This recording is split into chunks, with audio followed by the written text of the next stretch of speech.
இப்போ கூட நான் வாடா போடான்னு கூப்பிடுவேன். எங்கள் ஹஸ்பண்டு கூப்பிடும்போது வாயா போயான்னு கூப்பிடுவார்.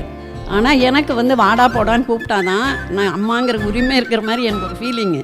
அதனால நான் அப்படி தான் ரவியும் அப்படி தான் கூப்பிடுவேன், ராஜா அப்படி தான் கூப்பிடுவேன். ஆனால் என் பொண்ணு அம்மான்னு கூப்பிடுவேன், அவளை பாடி பொடிலாம் கூப்பிட்டதில்லை. ராஜாவை ராஜப்பான்னு சொல்லுவேன். ஆமாம், ராஜப்பான்னு. என் பொண்ணு பேர் ரோஜா, ரோஜிம்மான்னு சொல்லுவேன். ரவியை மட்டும் ரவிக்குட்டி சொல்லுவேன். ரவிக்குட்டி. ஆமாம், சின்ன பையன்னு சொல்லிட்டு ராஜப்பா.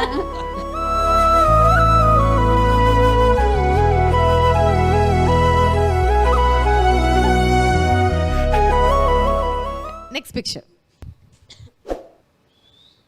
இது எம் குமரன் ஃபர்ஸ்ட் மூவில ஜெயம் படத்துடைய Jayam. Correct first take. So மூணு பேருமே வந்து ஃப்ரேம்ல இருக்காங்க, அப்பா அண்ட் ரெண்டு சன். இந்த பிக்சர் ஸ்டார்ட் பண்ணுறதுக்கு முன்னாடி அந்த ஏவிஎம் ஸ்டுடியோவில் வந்து சிவாஜி சார் ஸ்டாச்சு இருக்கு இல்லையா, அது முன்னாடி போய் ஒர்ஷிப் பண்ணிட்டு வர சொன்னார் அவங்க அப்பா.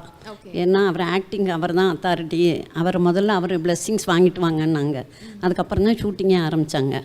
அப்புறம் இதில் கமல் சார் பார்த்தோன்னே எனக்கு ஒன்று தோணுது. இவன் திட்டுவான் சொன்னான், இவன் வந்து சின்ன வயசுலேருந்து கமல் ஃபேனு. இவன் வந்து கமலோட ஃபோட்டோ எடுத்துக்கணும் ரொம்ப ஆசை. சரின்னு சொல்லிட்டு பேசும் படம்னு ஒரு படம், அது நாங்கள் ஒரு ஏரியா பண்ணியிருந்தோம். அப்போ கமல் சார் மீட் பண்ணி ஃபோட்டோ எடுத்தான். அப்போ ஒரு 13-14 வயசு இருக்கும் அவனுக்கு. சின்ன பையன், ஆனால் பயங்கர கமல் ஃபேனு. எப்போவுமே கமல்ஹாசன் ஃபேன் தான் அவன். அப்போ வந்து ஃபோட்டோ எடுக்கும்போது அவர் சத்யா இதுலேயும் ஷூட்டிங்கில் இருந்தாரா, அது முடிஞ்ச டைமான்னு தெரில. ஹேர் எல்லாம் கம்மியாக இருந்தது அவர் தலையில். ஐயோ எனக்கு நல்லா ஹேர் தலையில் இருக்கும்போது ஃபோட்டோ எடுத்துக்கலையே அப்படின்னு ஒரு ஃபீல் பண்ணான். அப்போ விக்ரம் ஃபிலிம் ரிலீஸ் அப்போது அழுது அடம்பிடிச்சி ஃபஸ்ட் டே பார்க்கணுன்னு சொல்லிட்டு கிருஷ்ணவேணி தியேட்டரில் வந்து ரோடுக்கு வெளியே நிற்குது க்யூ. நானும் அம்மாவும் என்னை கையில் பிடிச்சிக்கிட்டு என்னை க்யூவில் நின்று டிக்கெட் வாங்கி கூப்பிட்டு போனாங்க. கிருஷ்ணவேணி தியேட்டர் ரோட்டில் எங்கேயோ இருக்கு க்யூ. அது உங்களுக்கு ஞாபகம் இருக்காமா? ஞாபகம் இருக்கா? இல்லாமல் இருக்காது. பல வருடங்களுக்கு முன்னாடி இல்லையா? ஸோ அப்போ நீங்கள் யோசிச்சு பார்த்துருப்பீங்களா, ஃபர்ஸ்ட் படமா ஜெயம் ரவி சார் வச்சு எடுக்கிறோம், அது டைட்டில் வந்து ஜெயம்.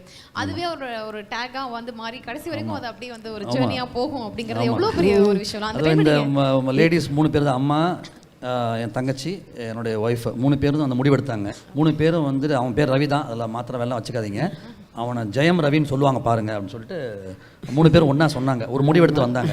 ஆமாம், இல்லை அவங்க அப்பா சொன்னார், ஆடியன்ஸே உனக்கு பேர் வைப்பாங்க, நம்ம வச்சுக்க வேணான்னு. அதே மாதிரி ஜெயம் ரவி ஜெயம் ராஜான்னு தான் சொல்லிட்டு இருந்தாங்க. இவன் அப்புறம் இவங்க அப்பா பேர் முன்னாடி வச்சுக்கணும்னு போட்டுக்கிட்டான், மோகன் ராஜான்னு. ரவுடின்னு சொல்லுவாங்க அம்மா அவனை, நான் ரவிடி அப்படின்பா, அதையும் சொல்லுங்க. ஆமாம், அது ஆல்ரெடி சொல்லிட்டேன். அதனால பழைய பச்சை தான் இருந்தாலும் சொல்லணும்.